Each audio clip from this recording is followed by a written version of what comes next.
Hi everyone! Welcome back to my YouTube channel. For today's video, gagawan ko ulit ng tutorial about dun sa last na upload ko na ang title is How to Withdraw in HiFami.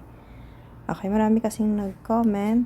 Parang naguluhan ata sila about sa pag-withdraw dito kay HiFami.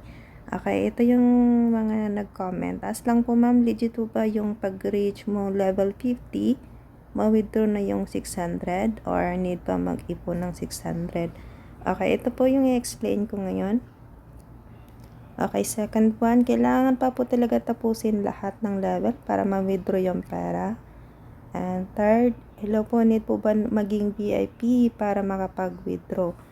So, parang marami atang naguluhan about sa pag-withdraw sa HiFami. Okay, punta tayo doon sa HiFami. So, nandito tayo ngayon sa farm ng HiFami. So, dito guys, paglalabas yung gumagalaw-galaw yung level up na yan, ibig sabihin, na-reach na natin yung gold bars. So, may nakalagay dyan. Wait, palakihin ko lang.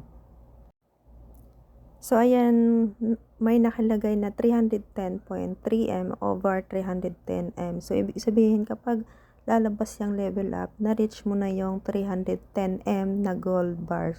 So, kapag pindutin mo yan, mapupunta siya dito sa, ayan, mapupunta siya dyan sa withdraw, yung withdraw dyan sa taas, yung may dollars. So, automatic mag-a-add siya ng 0.05 dollars. So, equivalent yan sa 3 pesos. So, ayan, nag-add na siya dyan sa taas. So, kailangan lang natin na mag-task para makareceive tayo ng mga gold bars. Ayan, dito sa ating playmates, pwede tayong mag-steal dyan. Ayan, may nakalagay na steal. Nasa sayo yun. Kung ayaw mo naman mag-steal, may mga iba't ibang ways naman para makaipon ng gold bars. Kagaya dito, yung task na yan. Ayan, gawin mo lang yung mga task. Maraming pwedeng pagkuhanan ng mga gold bars.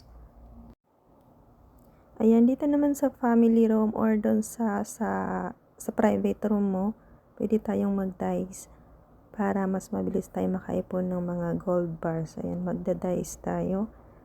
Ayan, magtiyaga ka lang na gawin yung mga task, mag-dice or mag-camel. So, I'm sure alam nyo na din yung about sa camel.